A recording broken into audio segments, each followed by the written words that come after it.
Jungle. Audio Jungle.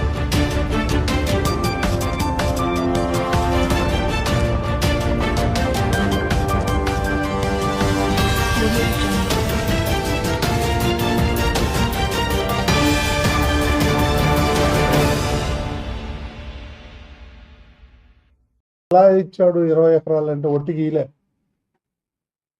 నేను ఆ అజయ్ కుమార్ అనే అతను కలిసాను. ఆయన ఇచ్చిన కంప్లైంట్ కూడా ఉంది నా దగ్గర, మీ కాపీలు ఇస్తా.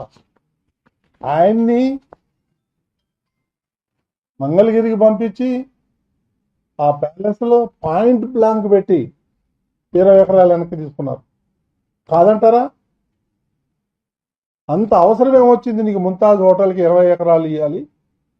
ఆ అజయ్ కుమార్ అనే వ్యక్తిని పిలిపించి పాయింట్ బ్లాంక్ పెట్టి బెదిరించి ఆ 20 ఎకరాలు వెనక లాక్కున్నారు. వాళ్ళు అబోదీపం అంటున్నాడు. ఇప్పుడు కోర్టులకు పోతున్నాడు, కోర్టుల చుట్టూ తిరుగుతున్నాడు. అతను మా దగ్గరికి వచ్చాడు. నేనేం చేయగలుగుతాం? ఇంత అరాచకం చేసి అన్యాయం చేసి ఆయన దగ్గర భూమి తీసుకొని ముంతాజ్ హోటల్కి ఇచ్చి వాళ్ళ దగ్గర కోట్ల రూపాయలు మీరు లంచాలు తీసుకొని ఈ విధంగా చేసి ఇప్పుడు మా మీద బురద చేస్తానని ఎట్ట కుదురుతుంది? ఇది న్యాయమా? ధర్మమా? ఆలోచించండి ఒకసారి.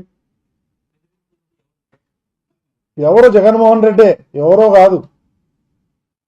అప్పటి ముఖ్యమంత్రి జగన్మోహన్ రెడ్డి ఆయనే పిలిపించి, మీరు అజయ్ కుమార్ అనే అతను ఇక్కడే ఉంటాడు తిరుపతిలో, మీరు ఆయన అడగండి. నాకు కంప్లైంట్ ఇచ్చాడు, రిటర్న్ కంప్లైంట్ నా దగ్గర ఉంది. నేను బేస్లెస్ ఎలిగేషన్ ఏం చేయను.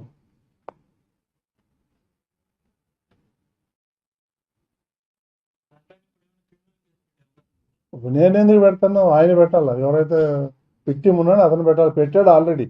అప్పట్లో తీసుకోవాలి, ఆయన కంప్లైంట్ కూడా తీసుకోలేదు. నువ్వు ఆంధ్రప్రదేశ్లో ఉండి చంపేస్తామని అన్నారు. ఎన్నో రోజులు బయట దాక్కొని తిరుగుతున్నాడు.